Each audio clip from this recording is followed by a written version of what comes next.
Hello! Hi, welcome back. How are you all doing? I hope you're having a fantastic week. I hope you're having a good Sunday. Yeah, I hope it's been a good week, guys. It's the end of Jan.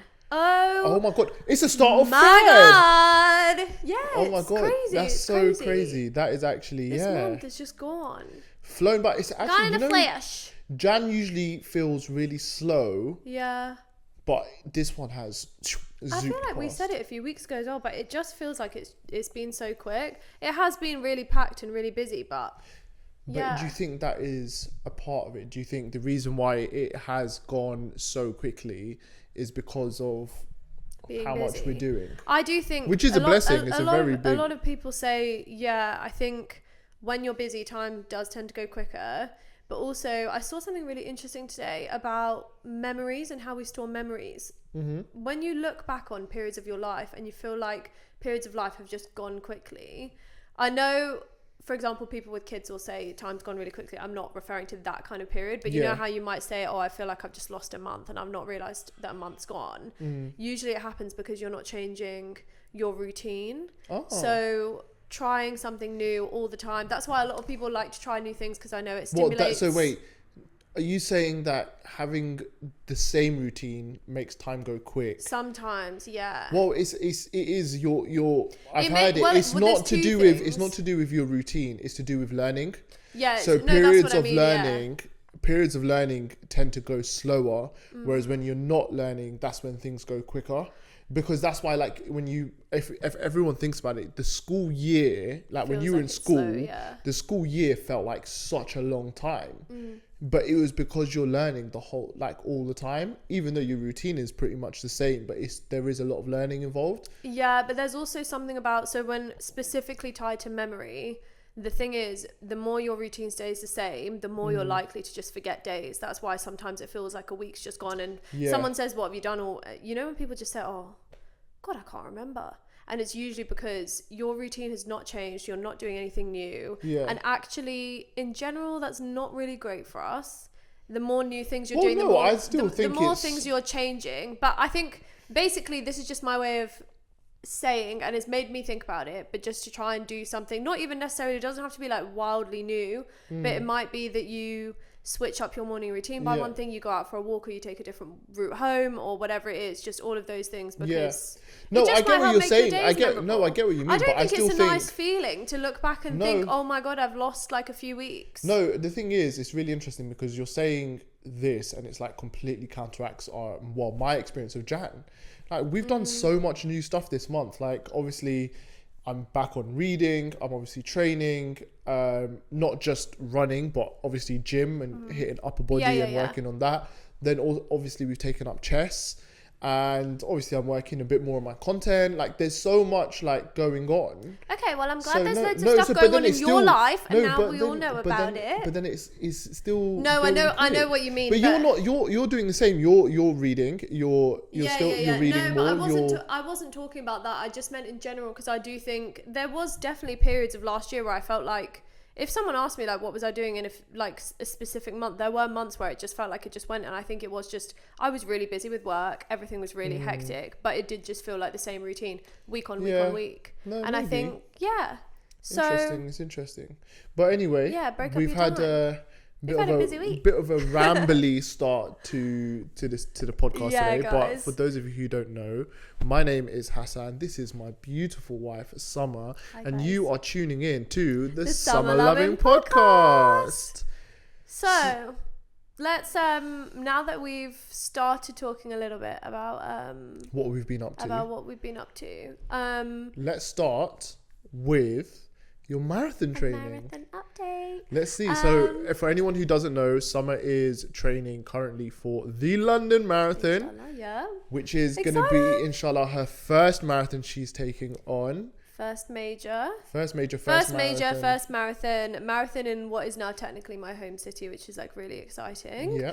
And we are officially, from February, will be 3 months away. Yeah.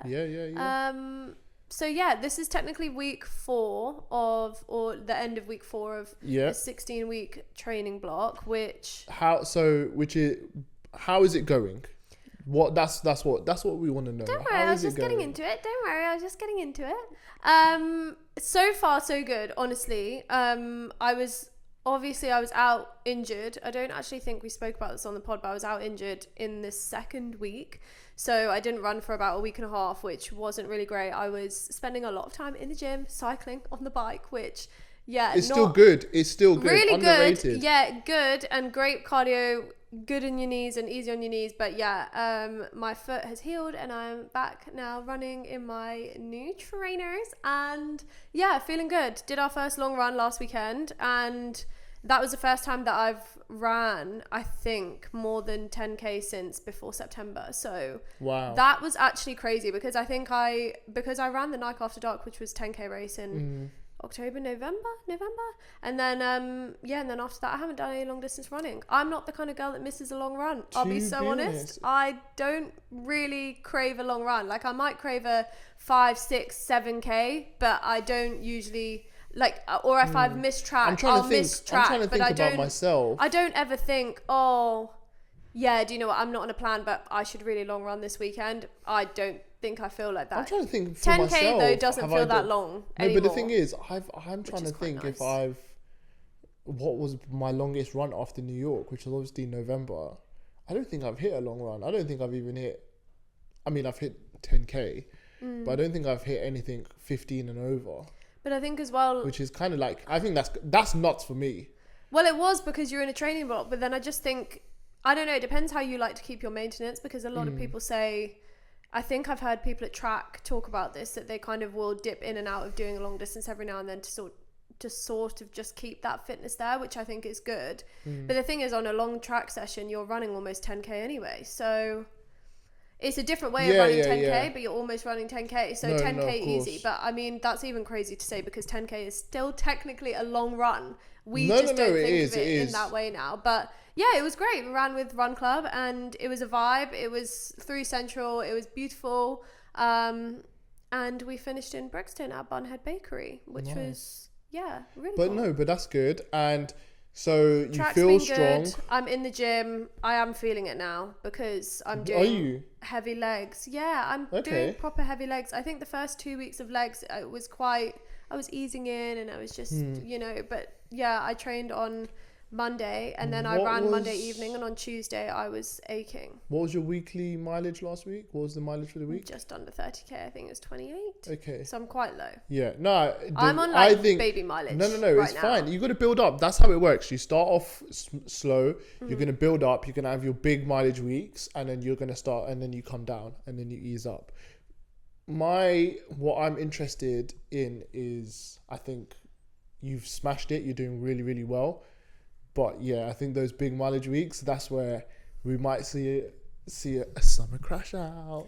I don't think it will be a crash out. I think I'll just be tired. I think I think running again and running and training combined, it definitely is making me so much more tired, which is really interesting because I feel like it's so obvious that you would feel that way, but you can really feel the effects on your body. You genuinely are exhausted. And I think the more the mileage goes up, the more that's going to increase. So I just need to work on my sleep. It's your sleep, it's honestly nutrition, and it's staying hydrated. I think those three are so key, as well as obviously you strength train and stuff like that, so as long as you're doing the mobility work and the stretching and all of that, that's also important. But I would say sleep is a big one, nutrition and hydration. And I personally think both of us have been probably slacking on the nutrition and the hydration side of things. I haven't been lacking on hydration, I don't think. I don't know. I'm actually quite hydrated right now, but I think I'm definitely more mindful of it. In the morning now, I am just drinking water. That's good. As soon as I'm up. But nutrition, definitely, I think we're both a little bit relaxed. I think on. But do you know what's going to happen though? I think you're going to get to a point. Because at the moment, with obviously our training at the moment is very different. So I'm currently training for a 10k race, which is in just under 3 weeks from when we're recording this. But when this comes out, it will be 2 weeks away. So I'm training for a 10k race. So obviously the training is very, very different. But I'm not getting the same hunger cravings as I did when I was marathon training. So I think when those hit, that's when you're going to be, I think, more give me everything. But yeah, I think as the mileage is slowly increasing, I think when it starts jumping up, then I'm really going to see and feel it. But otherwise, in general, I think the only thing that I would say is I think long run made me feel like it's sinking in.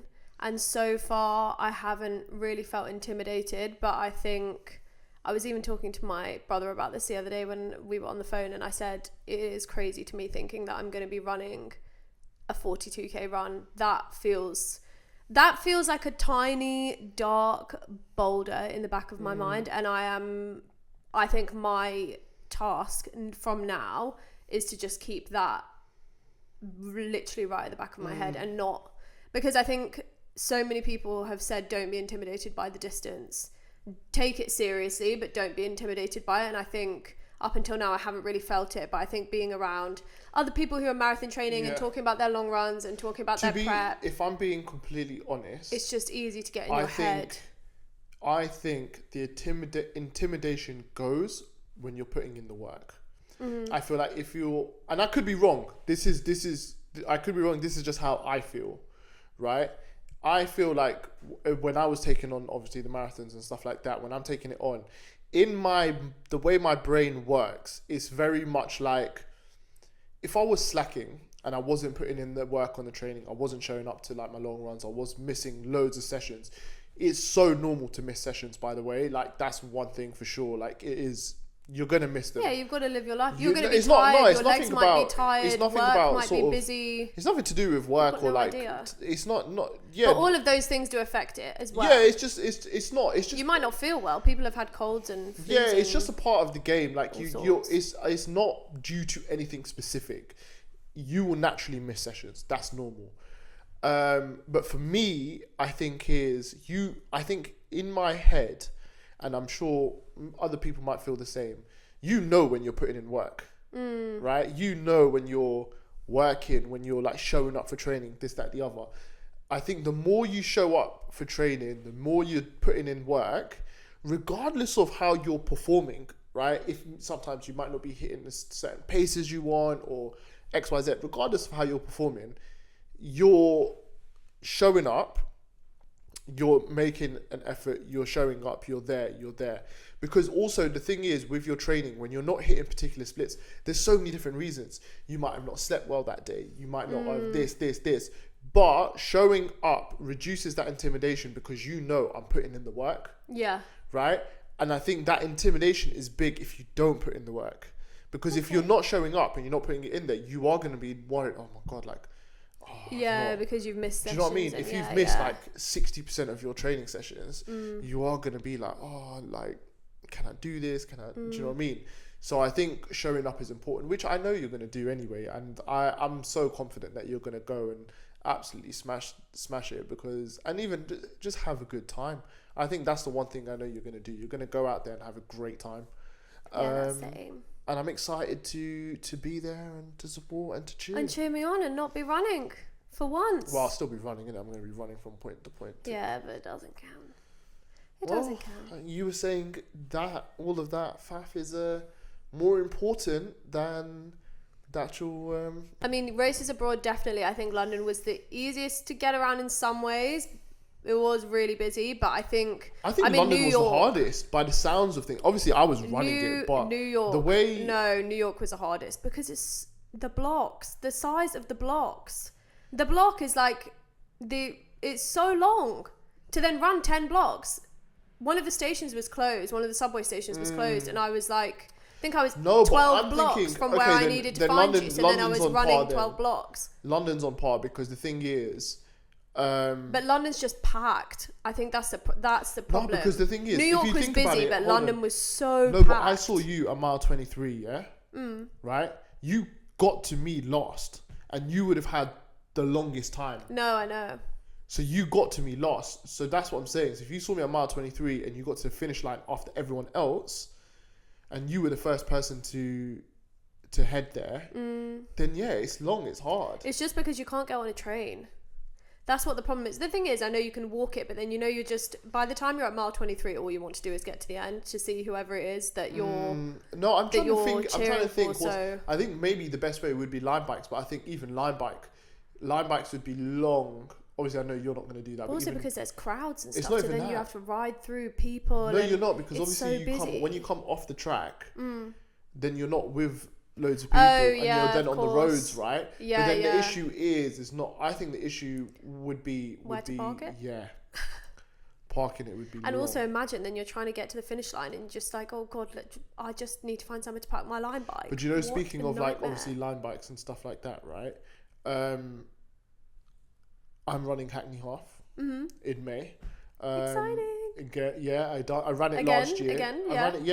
No, I ran it. Do you know what? I really want to run it because I want to see what you can do on fresh legs. No, it's not about what I can do on fresh legs. I don't think my legs were super cooked when I ran it last time. I'm really interested. Obviously, I ran it last year. You ran it post London. It was 3 weeks post London. I know you're saying your legs weren't super cooked, but I would be interested just to see, because the thing is, I just want to see my progress a year on. Yeah, like that's what I was going to say. You've trained so much, and also now you have a coach, so things are a bit different. Yeah. But yeah, actually, before Hackney Half, before all of that, you've got Winter 10. So yeah, what's that training like, and how different is it actually to training for the longer distance runs? Basically, it's lower mileage. Higher intensity. So and obviously so I'm training with a coach for the first time, so that's been an experience. Everything was really fun at the start. It's absolutely horrible now. No, I'm not. Do you know what it is? It's not horrible, it's just challenging. And I think there's basically an element. I've learnt it hard in the last week. Basically, like, I think I've just been, is naive the right word, where you're just basically like, you're taking it seriously, but you're just underestimating what you're doing. Yeah, I'm probably underestimating what's to come. Yeah, so it's like, the reason why I'm saying that is because, for example, like, I did a good week's running last week. Sunday came, wasn't the best session. I only was able to do half of it. That was due to obviously the fact that I'm just recovering from this cough, and I kind of messed up how I was meant to be doing my recovery, which is fine, it's minor, but still put in a good shift. And then Monday just kind of rocked up to run club. My legs were so stiff, like just tight, even though I warmed up properly, everything just tight the whole run, and I was running easy miles, just not nice. And then today, obviously, I've done a 60-minute run, which was then 20 minutes easy, 20 minutes steady, and then 20 minutes fast. And for the first half, again, calf, everything was so tight. I had to keep stopping to like stretch, massage to get them kind of like moving. But this, again, has been my own fault because I've just not been stretching enough. Because again, everything is so small, but that intensity is actually really putting work into your legs. Yeah, of course. So it's a combination of two. It's one, my nutrition's not been amazing. It's been decent, but not amazing. And then secondly, I'm just like being too relaxed with the mobility stuff. But I'm doing that because in my head I'm like, oh yeah, it's 10k kind of thing. But it's skip it. No, of course you can't. So but it's been good with a coach. Like, the thing that I'm loving is just feedback. It's just everything I'm doing, I'm getting obviously feedback, encouragement, all of that kind of stuff, which is really cool. And I'm excited to see what we do in the Winter 10. And then I don't know what's after that, but it should be good. It should be fun. Exciting. Definitely. 3 weeks to go. Yeah, 3 weeks? Just under 3 weeks. Yeah. So it should First be good. race of the year. First race of the year, which I'm excited for. Yeah, let's go. No, definitely. Okay. So, moving swiftly on. We are on to dilemmas. Ooh. Yeah. Honestly, this is actually one of my favourite segments that we do. It's actually so much fun. We've got one short, one long. So, are you ready to settle in to play the judge the jury, the witnesses, everything? Okay. I'm ready. So, First one is, am I in the wrong for not paying for our house sitters' parking tickets? Okay. So, the house sitters racked up some bills. Oh no. So let's see. Oh dear. Okay, let's see. Let's see what the situation is. Okay. My partner and I are on vacation and her co-worker is watching our house for us while we're gone. Right. There's street parking everywhere around us for free except for the street directly outside. We told the co-worker to move their car on days that they're not working because they can't be there all day, and if they can, to just park where there's free parking. Well, they messaged us and told us that they have not 1 but 3 parking tickets. Ooh, that's a big problem. 1 is for overtime parking, 1 for expired tags, and 1 for not having a front plate. Hello? What? What's going on here? Okay. We feel bad that this happened to them and that if they have to pay for all the tickets, it'll take all the money we are paying them towards our plays. Oh no. But also, we told them not to park in that spot and we didn't know they had the other issues with their car. We're thinking of offering to pay the cost of the overtime parking to be nice. What is everyone saying? Are we in the wrong? No, not in the wrong. No, this is mental. Overtime parking, expired tags. I don't actually know. This is obviously in America. So it's in America. So like, I think the tags are basically like your road tax. Oh, God. Okay. No road tax, no front plate. Hello. I think so. I think tags are equivalent. How are they driving around? To road tax, because obviously in America it's. If you were driving for a day without road tax in the UK, the DVLA is catching. It's not even that. As soon as your road tax ends, they'll come and tow your car. They come and take it off the street. Oh yeah, of course I forgot. It's unless it's on a driveway. On a driveway or something like that. Yeah. The second, if it's on the street with no tax, they will literally collect your car. So obviously in America it's different, because I don't even think in America, like over here, it's against the law to drive without car insurance. I think in America, like, it's not. Oh. Like, obviously everyone drives with car insurance. I don't know how. With car insurance or without road tax? What are you No, talking about? I'm talking about car insurance. Oh. Yeah, I don't know. So know. no, I'm just saying their laws are a bit different. Yeah, but it's not that. It's just, but also no front plate. Yeah, like, no offense. What's going on here? But this also, is really silly. Okay, basically this is silly. First of all, unfortunately, they've actually said her co-worker, right? So they're not even referring to this person as the friend. So unfortunately, no, they're co-workers. You're on friends, lower status anyway. But the other thing is, they've offered to pay for the overtime, which I think is generous enough. I think that's front plate, not your problem. Expired road tax, not your problem. But also, they told them exactly where to park. I am not gonna lie, I'm not paying a penny. If that was me, they are not seeing a penny of the parking tickets or anything from me. Like I told you where to park. That is literally your own fault. It is literally your own fault. Yeah, because I'm sorry. why are you doing that? If we had someone house it, right? Because obviously in the area where we live, right, there's not a lot of free parking around here. Yeah, it's permit holders only everywhere. Everywhere, right? But there are certain roads which you can park at during certain times. And you can pay to park as well in certain places. And you can pay to park in certain places. But what I would do is I would outline. This is exactly where you should park. Which is what they've done. Exactly, which is what they've done. That anyway. Well, perfect. And now let's say, for example, no, I'm just saying, if we had a house sitter, I would do that. Let them know where they can park, let them know the nearest station so they can get here by train if they need to. And then, if they then went and proceeded to get parking tickets, I would not pay. I'd be like, you've chosen to do that. You've literally chosen to do that. Why did you park there? Yeah, it's not that. It's just I told you not to do that. But the problems, the additional problems with the car is not the problem. I think that's literally pure stupidity. Not good.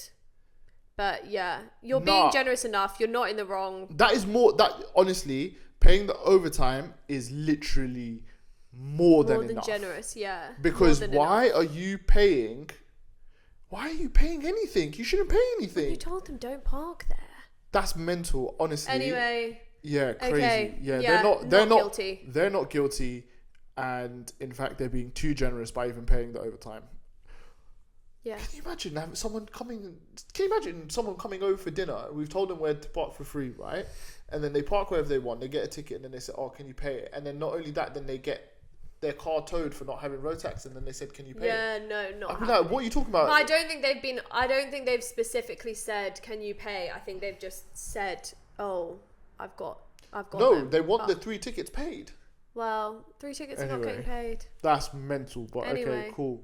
Moving on. So, this is a longer one, so settle in. Okay, am I in the wrong for telling my neighbour to stop helping me with my packages after he saved one but opened it? The thing is, yeah, why have you opened a package? Isn't that You know, illegal? It's illegal to open someone else's mail. No, that is definitely, I'm pretty sure, illegal. But the funny thing is, yeah, we live in the same household. We are married. If I opened one of your parcels, that would be like, because that's the best bit. that would Opening is the best that bit. would be such a criminal thing for me to do as your husband. If I opened a parcel that's for you, would be criminal. We're married. And we're married. So what in this guy's world is he thinking that I'm going to open my neighbor's package? That's so cheeky. But do you know what? That's like, do you think that's just nosy? Yeah, it's really nosy, but just order your own packages. If you want to open one so badly, order something. No, order something yourself. But do you know what I also do enjoy though? Do you know when you get a package? I enjoy it. I wanna watch you open them. Yeah, and I love knowing, but what you've got. You could just ask for a haul, mate. If you really, really want to know. Do you think he's trying to move to her? This is. Oh, do you think he's trying to move? No, this is just despicable. Right, let's hear what the full story is. Okay. I, 28 male, live alone in a small apartment building. One of those where packages get left in the lobby by the mailboxes. There's no doorman or package room. A month ago, I had a package delivered whilst I was at work. When I got home, it wasn't in the lobby, so of course I assumed it got stolen. About an hour later, my neighbour, I'll call him Rob, knocked on my door and handed it to me. Funny how he thought it was stolen and then he called the neighbour Rob. Anyway, he said he saw it sitting out and didn't want it to get taken, so he grabbed it and kept it in his unit. I genuinely thanked him and he didn't ask for anything, and it felt like a normal neighbour thing. Then it started to happen more. Anytime I got delivery and wasn't home, Rob would take it. It's a man that's written this in, by the way. He's moving to him. Anyway, sometimes he'd text me. He got my number from the building group chat. I didn't like it, but also I didn't want my stuff stolen. Are you sure so I it's a kind of guy? let it go. I, 28 male, yes. Hello. Oh, continuing.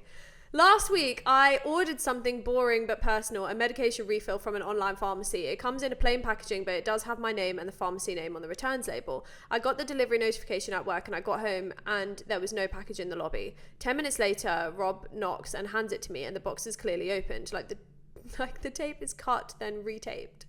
I'm torn because on one hand, maybe he has probably prevented my packages from getting stolen multiple times, but on the other hand, opening it is a huge line crossed, especially because it was medication. Even if it was an accident, it still happened because he's been grabbing packages that aren't his.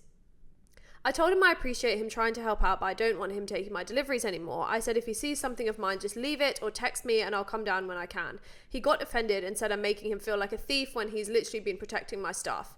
He also said the lobby is basically a free-for-all. Sorry? And I'm going to regret it when something gets stolen again. Is that a threat, Rob? No. Now I feel awkward because he did help me, but also I don't want my neighbour opening my packages or holding them in his apartment. Am I in the wrong for telling him to stop and shutting down his help? No. I think. Listen, every interaction is not someone trying to move. Okay, that's one thing that I'll say. But I think this is just someone being really overbearing. Here's what I would. This is the information I need. Does he do this for everyone in the building? And how long have Rob and you been living in this building that he's now all of a sudden started doing this? No, he's your parcel man. Right? Because you know maybe what it is? Maybe it's giving his life purpose. In certain buildings or certain, like, because obviously even we know from when we've got a building group chat now and we've been in building group chats before, but usually, I mean, we don't really have it here, but previously you definitely have like, what can I call it? Like a bit of like a job's worth. Yeah, job's worth of the group, right? Who wants to be in charge of everything? Who wants to protect everything? Rob's trying to be the captain. And realistically, they're doing it for the good of you guys and the good of the residents. Because they genuinely think they're doing something. And they are. Like I don't think like the I think taking in packages is really nice. Honestly, I did go through a phase where when I lived in my old house and I was out at work all day, I would be out. Working all day, 5 days a week, and my neighbours would take them in all the time, but they were never opening those packages. I would never even think that they would. The thing is, right, because Rob didn't even say, oh, it might be damaged in transit, this is how I got it. He's just outright said, you're making me feel like a thief. Well, you opened the package. He's not, I don't think he's addressed that you've opened this package, mate. I don't think he's addressed that. I think he's just basically said, listen, mate, he's got weirded out and he said, listen, mate, just leave my packages alone. Because he's a job, you can tell he's a job's worth, right? He's not going to steal your packages. He's not, right? But he in his mind thinks he's doing a good job, a service, a duty. Yeah. To him. Yeah, like I said, I need to know, does he do that for the building, for everyone, or is he just doing that for you? Because I'll be honest with you, it's a bit weird. But the thing is, maybe no one else is getting as many packages. You know, some people are really package people and some people just aren't. No, I understand. Sometimes a lot of people, and I don't know if you really, if you don't get that many deliveries, but then this one person is getting deliveries all the time, and don't know how he's got his eye on the mailroom every single day, but clearly it's not about his. No, he's probably letting them in. If you're at home, working from home, and he's probably that's what I was thinking. Buzzing everyone's flat, and he's always the one to open it, right? And then if he is a bit of a job, so he'll probably come down to make sure there's nothing dodgy. There's nothing dodgy going on. Right? I don't know. This is a weird one. I'll be honest with you. I do think it's a bit weird that he's just randomly targeted you and said that I'm going to look after your packages. That's a bit weird. There's got to be something there. He could fancy him. You never know. I doubt it. I think he's just decided, like, this is my job. This is what I'm doing. But then also some people are kind of, you know, when they feel like they're doing you a favour and they're kind of really doing it more for their own satisfaction. Like, he's kind of just decided, I'm doing this really good thing for you. Because why else would he get his back up about it? Because then he said, you're making me feel like a thief. But that's what I mean. If you weren't bothered, if you were just casually taking someone's parcels in and you're like, yeah, I'm just going to take them in because I don't want them to get stolen. There's a difference between that and being like, now I'm really offended that you've said that I should stop taking them in. So he's offended. I think maybe it's giving his life a bit of direction, a bit of purpose, is making him feel important. And then on top of that, he feels like he's doing a really charitable act. Yeah, but okay. You can say all of that, but why did he open the package? Because he's a nosy Parker. And then reseal it. Because he's a nosy Parker. Yeah, but that's what I'm saying. I don't think he's addressed that. But he also... Because I would say, look, can I be honest with you? Yeah? You would have to say, no, you've opened this, why did you do this? Hold on. If, let's say, we had a neighbour who was doing... let's put ourselves in the situation. We have a neighbour that collects all of our stuff in, right? And it's really good. It's really helpful. It's nice. We noticed one day they've opened... Because he's resealed it. So if he opens it, right, and he's then resealed it, and we've looked at it and went, hold on, this is being resealed, I would go and I'll knock on and I'd say, oh, like, bro, like, why have you opened my package? And then he'd be like, no, I didn't. I was like, look, it's clearly being resealed here, so what's going on? But do you think he just hasn't addressed it because he can't be bothered for the drama? 1 second. Yeah, but I would ask the question, what are you going to do in that scenario? As the person, you're going to turn around and say, I didn't do that. Yeah, of course. Right? You're going to say, I didn't do that. I didn't open it. And you'd be like, and I personally think if we were in that situation or whatever, I was in that situation, I'd be able to know if the guy's lying or not. But I would just go, oh, that's really weird. Okay, cool. Just wanted to double check. Bounce off. And I would give the benefit of the doubt, right? And basically say, because you would know, but obviously I still want my parcels to be safe. So I'd be like, okay, cool. And also he now knows that you know that you're onto him. Yeah, that's what I was going to say. So if it was only with one package, that might be enough to deter him and, you know, put him back in his place. Yeah. But then if it happened again, I'd be like, bro, no offense. Stop doing this. Don't worry about taking the packages in, mate. I've got a new service actually. Well, I mean, his service is over and it's a free for all now. So I don't think he's mad wrong for like saying don't accept my package. No, because I think at the end of the day, sometimes it might just be one of those things where maybe they're just buzzing. If your delivery man always knows that person's home, maybe they're always buzzing Rob's flat, and maybe this person's in every now and then, but actually Rob's just scurrying down and just picking up your packages. Maybe it's just a bit annoying. And actually, maybe you would just prefer if it was just hidden, or then when you come home, because you're only going to be home in an hour, if I could just get it myself. The delivery instructions don't deliver to Rob. But the other thing is, but the thing is also, if Rob ends up with 4 of your packages, sometimes you just don't want people to know that, I'm ordering 4 things. Sometimes it's a bit embarrassing. I mean, I was never really embarrassed and I just didn't care. But also my neighbours weren't judgy at all. They were not bothered. No, I don't think it's embarrassing, like ordering loads, unless you're. But some people just don't. Things like some people, it's not that. I think it just depends, because some people might be thinking, "Oh, you're ordering a lot, or you've had a lot of packages come." Yeah, but he's never given that kind of vibe to him anyway. Sometimes he's just being sometimes people are a bit self-conscious. But I mean, the game's over. Rob's not your delivery man anymore. He's not taking in your parcels. He's not keeper of the peace. He's not your delivery man. Yeah, anymore. he's not. Funny. He's not your parcel man. So, free for all. And we wish you the best with your packages. Yeah, hopefully they're not definitely. stolen by Rob or by anyone else. Maybe Rob's going to steal your next package. I would say basically, this is weird because this isn't really. I can understand why he's done it, but I wouldn't say he's guilty. But I wouldn't have done what he done. He's just lost his rag. He just lost his rag and just said, "Look, I've had enough." But I don't think you're in the wrong. No, I don't think he's in the wrong. You're not in the wrong because you didn't ask that person to do anything for you, and also you're not hurting their feelings. They're acting like their feelings are hurt, but you've not intentionally gone and hurt that person's feelings. So not guilty. Not guilty, but I wouldn't have done that. Not guilty. I probably would have done it. Wow. I would have said it in a nicer way, but I would have said, you please. No, you wouldn't. You'd have said, don't be my doorman. You've opened my parcel. Yeah, I would have said, I know you've opened it, and that's the best part. Yeah, you would. And there was nothing in there for you. It was my medication. Honestly, do you know what the funny thing is? Last week we had someone giving unsolicited advice. This time someone's unsolicitedly opening the package. No, do you know what the thing is? Also, the other thing as well is, if because he's not confronted him about him opening the package, right? If he went and said, "Bro, did you open my package?" He might have turned around and goes, "Yeah, I did by accident.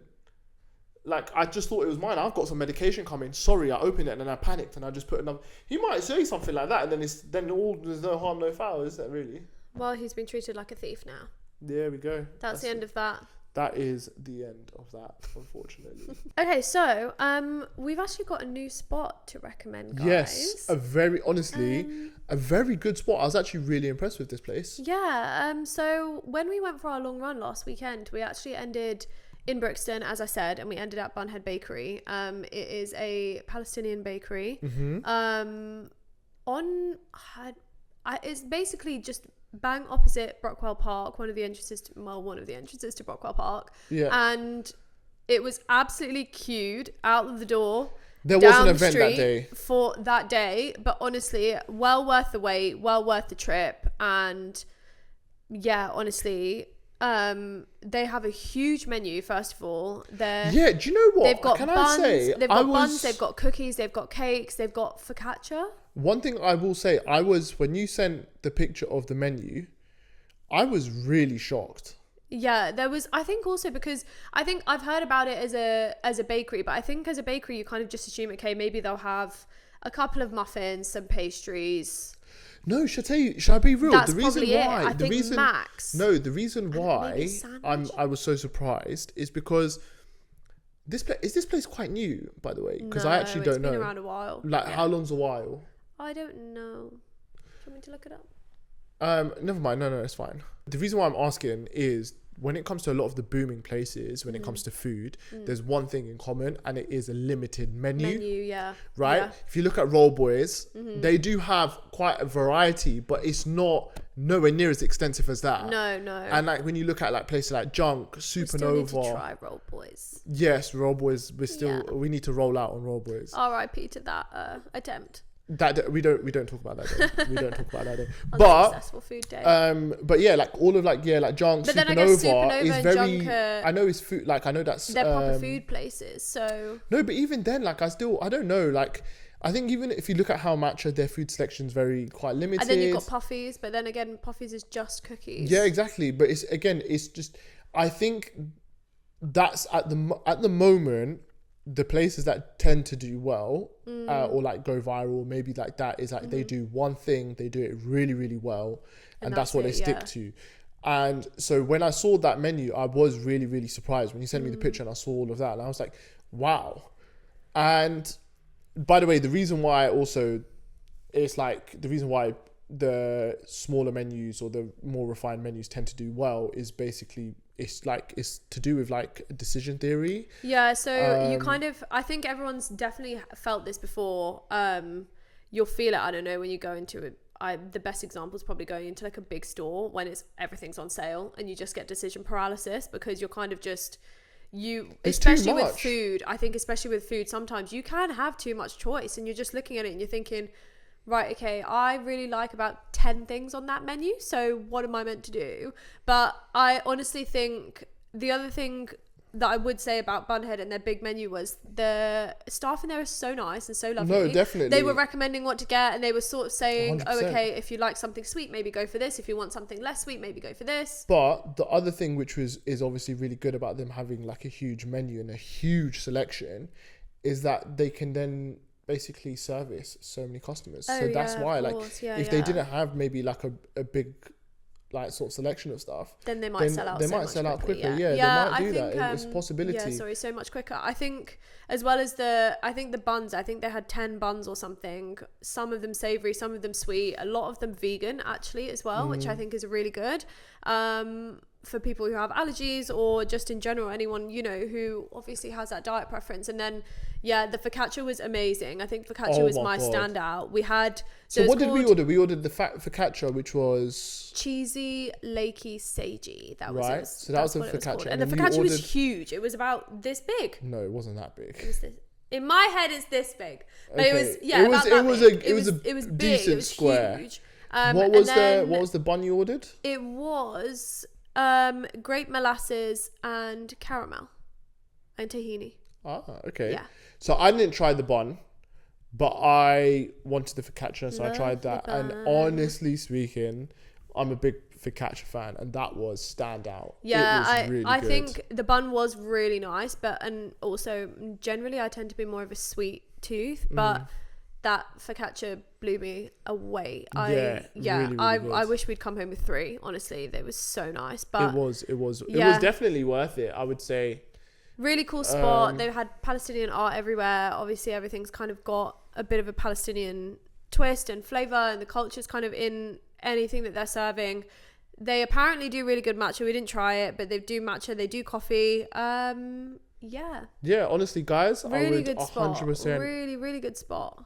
Recommend you guys check it out. And because honestly, it is a really, really good spot. And like I was it's honestly, been a while, I think, just since really we've impressed. been somewhere, and it's been a bakery, I think, and I've been really like blown away. I feel like it's just been it's been a while. So I think there's a lot of bakeries, and we go to them, and we're just like, that was pretty good. No, it's not that. We're just like, this is really nice. It's good. Like we're happy with it, and we're like, this is cool. But that was a place where we kind of went, and I honestly, the focaccia wowed me. Yeah, like, that was like genuinely wow. Yeah. But that's the story, man. Guys, gotta check it out. Yeah. Speaking of food and delicious meals, a while ago, a very long time ago, we told you guys about this TV show called Culinary Class Wars. It's back for season 2, and we've basically watched all of it. We've just got the final left to go. Yeah. But it's a really cool show. Just to give you guys an idea, in case you obviously didn't know, essentially what it is they take 20, and they call these guys white spoon chefs, and these guys are basically Michelin star level. Like they are like creme de la creme. Cooked for presidents. Cooked for like celebs. Like they're like in the top. Some of them have got like 40, 50 years experience in the game, right? So they've got those guys. And then what they do is they get 80, and they call these guys black spoon chefs. And now these guys are sick, but they're just not Michelin star level. They're not that kind of level. They're so good. They all own like restaurants. Some of them have actually worked. So there's this one guy in this season, he's worked under like 3 different Michelin star chefs, yeah. and he's like learned from all of them, so he's got so much skills. But he himself isn't obviously a Michelin star chef. And then but then they'll have people who will have like a restaurant, and that restaurant is literally sold out for like, or booked up for like months, but they're so good, but yeah, they're just not quite got that sort of status, if that makes sense. Yeah, it's not and that some that of them are quite gold level also status, but they've got the flair, they've got the creativity, Yeah. they've got, I mean, also the knowledge, honestly, because some yeah. of these guys, like what it is, they might have a specific specialty. Like for example, they might have someone who's like really good at barbecue, and obviously at his restaurant that's what they serve. But obviously he's a talented chef across, but that's what he really like, the way he cooks meat and stuff like might be what is really good. And yeah, and it's a really like, season 1 was fantastic. We absolutely loved it. Yeah, season 1 really hooked us. Season 2's been interesting. I think they've switched things up a bit. They've changed it a lot. Yeah, it is still, I still think overall okay. It's I quite think good. no, I think overall it's been a good show. I think last year we couldn't stop raving about it, and I think it definitely felt like I wanted to binge it, whereas I think this year last year they had more challenges. Like that. They had more challenges. Do you think? Yeah, because if you think about it, we're at the final now, yeah? Well, Yeah. no, we're in the second semi-final Yeah. that leads to the final. But if you think about it, they had the supermarket challenge. So basically, no, the 7-Eleven challenge, sorry. So what they did is, with the chefs, what they did is they had like a little 7-Eleven set up in the studio, and they said, right, you've got an hour to cook us a meal, but only from ingredients that you can find in the 7-Eleven. So that was like one. Then they did the restaurant with the mukbangers. So what they did is they split everyone into 4 teams, and they had 4 different kitchens in the studio, and then they had to, each kitchen had to come up with a menu with the pricing, and the pricing of how much they're going to charge for the food, but then obviously they had to go out and buy the food as well, right? And then in the evening, the people that they're feeding in these mukbang, they're like the most famous mukbang creators in South Korea. Yeah, and they're I think that was so interesting because it's a difficult audience, I think, because if you're thinking those people are eating all sorts from everywhere, they're like amateur food reviewers, right? So that was like really interesting, I think, really funny. And I think also what I would say about the competition in general is the judges have their own personalities. You've got 2 judges who have got their own distinct personalities, whereas with the mukbangers you had all of these personalities in one room, and they've all got their own ideas. That's another thing as well. So throughout this competition, you have 2 main judges, right? And you've got one judge. He's the only guy in South Korea with 3 Michelin stars. And he's literally, the king of fine dining, flavor, everything. Like, he is, when you're talking about the science of everything, he knows. His knowledge is so mad. Also, like, in terms of the way he judges as well, he will literally say to you, he wants you to tell him before he even eats it, what is this? What flavor is it meant to deliver? Why have you, like, do you know what I mean? He wants to know about what he's eating. He wants to know the intention. He wants to know, like, what your intention is with this meal, because then he will eat it, and then it could be really nice, but if it's not matching your attention, he'll can you, like, he'll kick you out so quickly. Yeah, because he really wants you to have executed what you set out to do. Yeah. He doesn't want anything to be an accident, which, I mean, has obviously got him to where he is right now. No, right? 100%. And then the other guy, by accident. He's like a food reviewer, but he's a food reviewer, he's a restaurant owner, he's just someone who's really well known in the restaurant. Yeah, I don't know how to describe him properly, because I feel like we're not maybe describing him properly because he's such a huge deal in South Korea. But again, he's like someone who's traveled all over Asia, tried all the different cuisines. Like, there's like, because even to be fair, like, even with him, you can't trick him. Like, in a sense, with flavors and stuff like that, he knows, he'll pick up on certain things, because even in this, they're giving him stuff to taste, and he's like, oh, you use this, and they're like, oh my god, yes, how did you, like, you picked up on that? And he was like, oh, of course. So he's definitely got like a huge, like, high level IQ, I guess, when it comes to food and tasting and flavors. Yeah, I think, but both of them together, they're such an interesting blend of personalities, because you've got a fine dining chef with, and he's quite young. Yeah, but also he's very he's a tough judge, and I think everyone knows he's a tough judge. Oh, whereas, he's so ruthless. You know, the other So judge, ruthless. not so much. Still, definitely a tough one to please, but in a different way. He's just softer and friendlier. In a different way, yeah. But Like, this series has been like interesting and fun, and I think as well, like now we know their personalities as well. It's so fun seeing them together. yeah, no, for sure. They make a really good duo. For sure, no. The guy who's got the 3 Michelin stars, that judge, he is so funny because he will be like, so to start off with in the first round, you know, they have to basically, because obviously they've got 20 white spoon chefs and they've got 80 black spoons. So the first round, what they do is they whittle the 80 down to 20. And how they do it is they say, you will cook a dish. Absolutely savage. You cook a dish, whatever you want to cook, you cook it, put it in front of us. One of us will judge it, and if we want to advance you, we put you through. Yeah. If not, you're eliminated. And when I tell you that 3-star guy, he is so ruthless. He will taste it. He'll just put the spoon down, eliminated. Like he just goes eliminated. Like he don't care.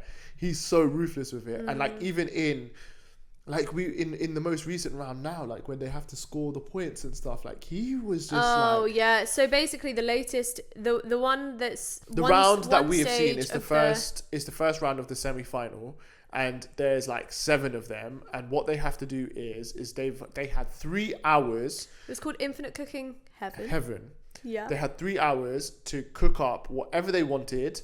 And the reason with whatever ingredients they wanted, they had access to literally everything. Every single meat. Every fish, every fruit, every veg, noodles, oils, flavoring, seasonings, everything. They had unlimited amounts, and then basically they had 3 hours. And what they had to do was cook a dish, present it in front of the judges. The judges would score it out of 200, so 100 for each judge. So they would score it. And basically, it was the one with the highest score would go through.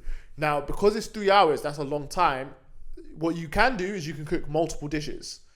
You can you can just keep cooking as long as it's in that time. You can let's say to get the highest score. Yeah, let's say you cook a dish, you submit it. They say 150 combined score 150. Then you might go back and say, right, okay, I've got time, so I'm going to cook another thing. Go back and they get 160. Right, and what happens is it's always your highest score that's taken. So like for example, you could go and drop a 180, and then you think, you know what, I'm going to try and get even higher. So you go back and cook something else. They can take it back and they can say 140. But in that round, the 3-star judge, he was like ruthless. Yeah, the other guy is giving a 90 something, and he gave like a 50. He was like, basically he caps his scores at, to him, a perfect score is 90, so it's not even 100. And for you to get a 90 from Unsung J, you have to have you have to have broken the ceiling. Like, you know, literally, you have to have brought food down from heaven for him. That's genuinely, he said to him, 90 is so perfect, and it's so rare he gives it. And I think he gave it once this round. Yeah, because it was 90 to one person. But yeah, he's obviously such a tough nut to crack. But it's been really good. We're in the second stage of the semi-final now, and they're going to whittle it down now from 6 to 2, and then the final. The final should be fun. But yeah, it's been fun. It's been interesting. There's been some really cool characters, some really interesting stories. Oh, also they even brought back the they even brought back some of the people from season 1. Oh, so they brought a few people back, which I think also even challenge to challenge, they've saved a couple of people and brought them back. So for example, if you've been axed from one round, they might bring 2 back, but I don't there's no bringing back this time, I don't think. No, they give like a redemption round. So like what they do is they'll take all of the people who've lost, and they give them a chance to obviously cook something and bring back. But yeah, we're near the end, so I think. But yeah, it's just something that we've been watching. I think it's interesting. A really good laugh. It's cool, and it's just something different, because I think also it's Korean food. Some of them are Japanese cuisine chefs. Some of them are Chinese cuisine. Some of them are Italian. Some of them are French. Some of them have been chefs. No, they're not. They're chefs. They're not French or Italian. But they're cooking. They're specializing in French or Italian cuisine, or they're chefs in New York. So again, like a different style of cooking, fine dining, home cooked, home brewed food. You know, I think it's just so interesting, and Yeah, really, really cool. So much talent. Really cool. So much talent.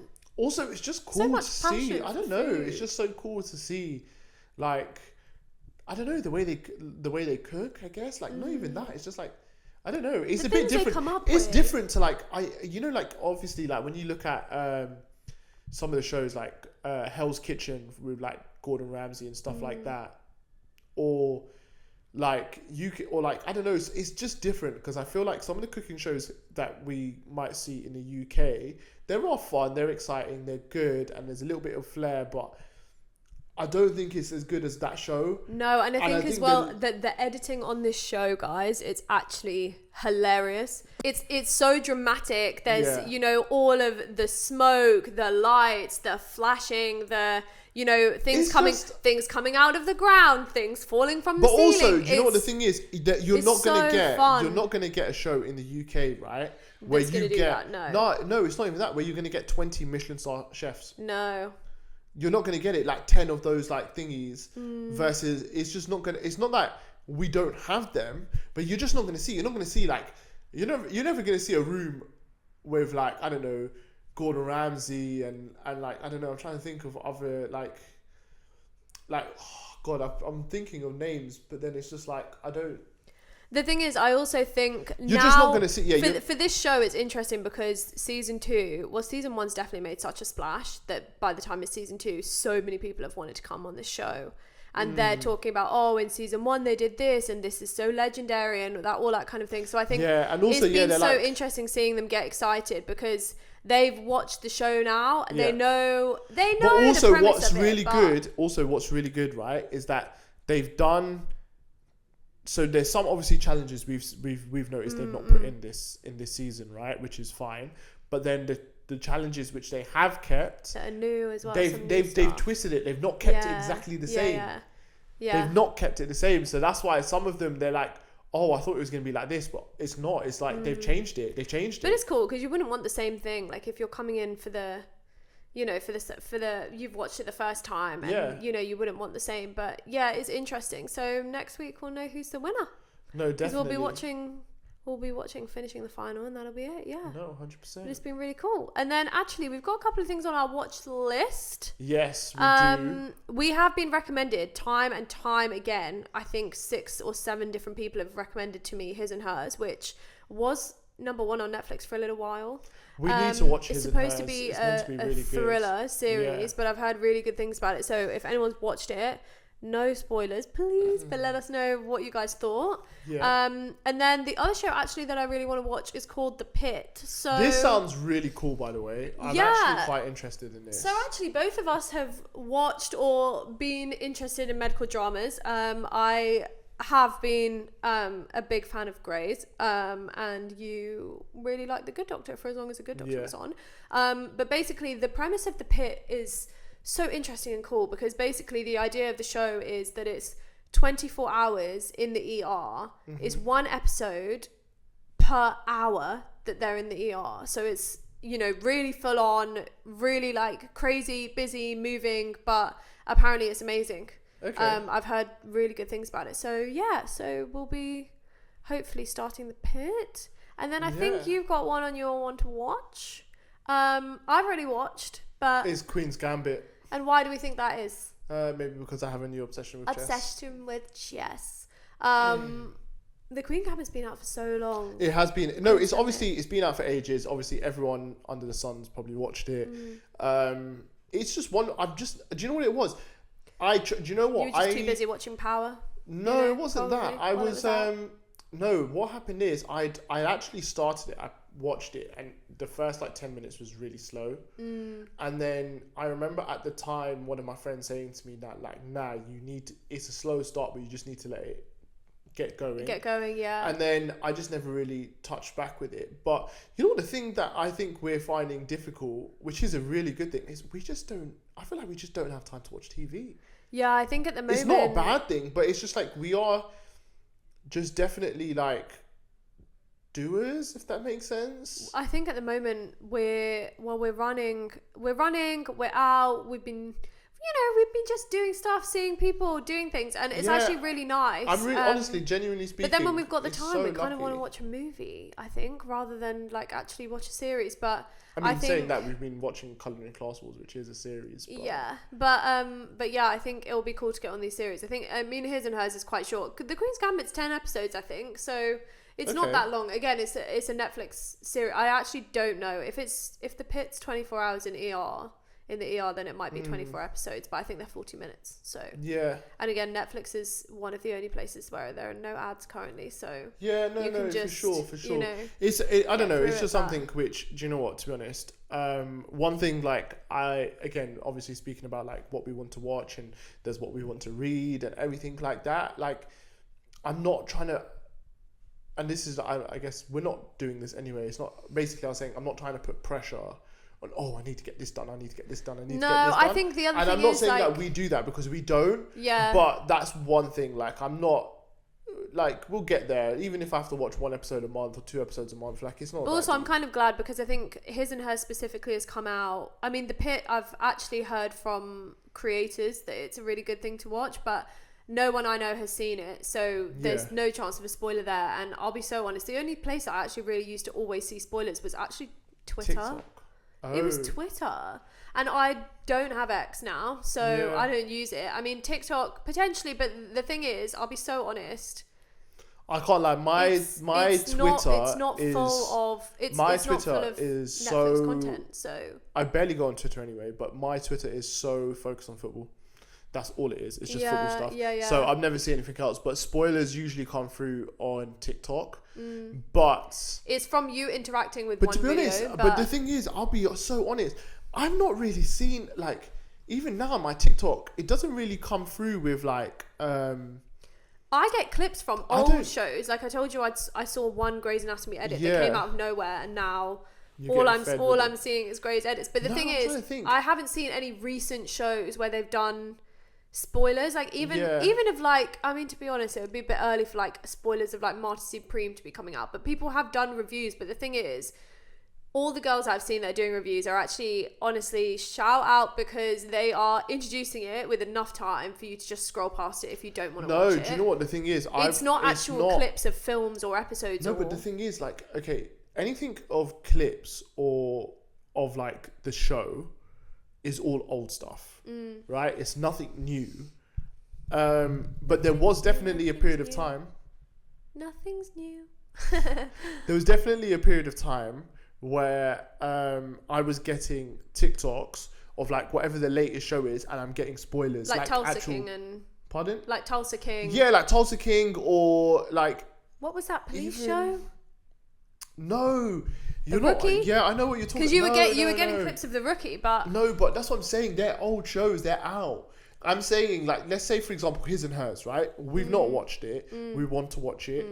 For His and Hers, I've only seen videos of people talking to the camera and saying, "Oh, His and Hers was really great. It's this, that, the other. Like, you know, it was a good thriller. Blah blah blah." It's not clips of the actual. Yeah, episode. Not of the actual show, but like, stuff like The Rookie, stuff like other shows, the older shows come they come on my FYP, but then. Yeah, but there was a time when, like, for example, when we started watching Tulsa King and stuff like that, it was really annoying because spoilers would come up. Yeah, and the thing is that you wouldn't know. That's another thing on our watch list. There is a new season. Yeah, actually, I don't know. Let's see. You were acting oppy, but... Yeah, I was acting oppy, but the thing is, I'll give it a chance. I think it's just not one of those things where I think you're excited about it because you kind of missed it. I'm not missing... I'm not thinking, I think you'll watch it damn, and then you'll be like, I really wish. I think you'll watch it and you'll be like, okay, fine. Well, because it is just a really soft kind of gangster watch. movie. Yeah. Like, not movie, but TV show. It's like it's just like a soft one. So yeah, Tulsa King is definitely one that we need to check out. But yeah, so I think that's where we're gonna leave it. We've been chatting. We've been chatting for a while. But yeah, guys, have a good week. Thank you so much for listening. As always, if you guys have any dilemmas, please do write in. We'll put our email in the description of the video. Share the pod. Hit the subscribe button, hit the like, leave us some comments, chat to us. Let us know. Let us know what you're thinking. What your opinions are on anything, everything, anything that we're chatting about, anything we should be watching, eating, doing. any marathon tips, I would love them. Yeah, for sure. And yeah, we'll see you guys same time next week. Yep. Take care. Bye, Bye-bye. guys. Bye.